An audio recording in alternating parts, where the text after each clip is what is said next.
Hi all, ഇന്ത്യയിലെ mathematics സ്റ്റുഡൻസിൻ്റെ ഏറ്റവും പ്രസ്റ്റീജിയസ് ആയിട്ടുള്ള എക്സാം ആയിട്ടുള്ള മാത്തമാറ്റിക്സ് ഒളിമ്പ്യാഡിൻ്റെ ഫസ്റ്റ് റൗണ്ട് IOQMൻ്റെ റിസൾട്ട് പബ്ലിഷ് ചെയ്തിട്ടുണ്ട്.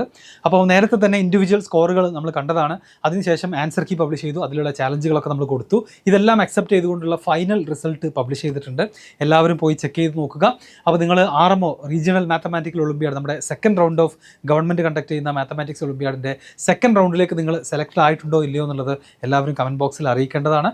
ആൻഡ് ഓൾസോ നമ്മൾ പ്രതീക്ഷിച്ച പോലെ തന്നെ ആണ്, അല്ലെങ്കിൽ നിങ്ങൾ പ്രതീക്ഷിച്ച ആ റിസൾട്ടാണോ വന്നിട്ടുള്ളത്? കേരളത്തിൽ നമുക്കറിയാം 270ഓളം കുട്ടികളെയാണ് എല്ലാ വർഷവും സെലക്ട് ചെയ്യാറുള്ളത്. അപ്പോൾ അതിൽ നിങ്ങൾ ഇൻക്ലൂഡഡ് ആയിട്ടുണ്ടെന്നുണ്ടെങ്കിൽ എല്ലാവർക്കും കൺഗ്രാജുലേഷൻസ്. ആൻഡ് ഓൾസോ നെക്സ്റ്റ് ഇയറിലെ മറ്റ് ഒളിമ്പ്യാഡുകൾക്കും ഈവൻ IOQMനടക്കം നിങ്ങൾ എന്ത് ചെയ്യുക, നിങ്ങളുടെ പ്രിപ്പറേഷൻ കണ്ടിന്യൂ ചെയ്യുക. ഇത്തരത്തിലുള്ള കോമ്പറ്റേറ്റീവ് എക്സാംസിനുള്ള പ്രിപ്പറേഷനാണ് നമുക്ക് നല്ല ഫൗണ്ടേഷൻ പ്രൊവൈഡ് ചെയ്യാൻ പോകുന്നത്. ഭാവിയിൽ JEE NEET പോലുള്ള എക്സാംസ് ക്രാക്ക് ചെയ്യാനുള്ള ഐഡിയാസും ശരിക്കും ഇത്തരത്തിലുള്ള എക്സാമുകളാണ് പ്രൊവൈഡ് ചെയ്യുക. സോ IOQM എഴുതിയിട്ടുള്ള എല്ലാവർക്കും, ക്വാളിഫൈഡ് ആയവർക്കും 1-2 മാർക്കിന് മിസ്സായവർക്കൊക്കെ XNY ലേണിങ്ങിൻ്റെ ഭാഗത്ത് നിന്ന് ഹ്യൂജ് കൺഗ്രാജുലേഷൻസ് പറഞ്ഞുകൊണ്ട് ഞാനത് സ്റ്റോപ്പ് ചെയ്യാണ്. Okay, all the best.